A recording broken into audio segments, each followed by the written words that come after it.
قیامت برپا ہو، اور اگر قیامت سچ مچ ہو بھی اور میں اپنے پروردگار کی طرف لوٹایا بھی جاؤں تو میرے لیے اس کے ہاں بھی خوشحالی ہوگی۔ پس کافر جو کچھ کیا کرتے ہیں وہ ہم ضرور ان کو جتائیں گے اور ان کو سخت عذاب کا مزہ چکھائیں گے۔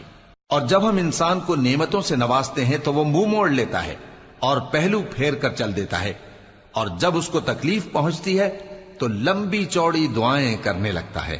کہو کہ بھلا دیکھو تو اگر یہ قرآن اللہ کی طرف سے ہو پھر بھی تم اس سے انکار کرو تو اس سے بڑھ کر کون گمراہ ہے جو حق کی مخالفت میں دور نکل گیا ہو۔ ہم ان قریب ان کو اطراف عالم میں بھی اور خود ان کی ذات میں بھی اپنی نشانیاں دکھائیں گے، یہاں تک کہ ان پر ظاہر ہو جائے گا کہ قرآن حق ہے۔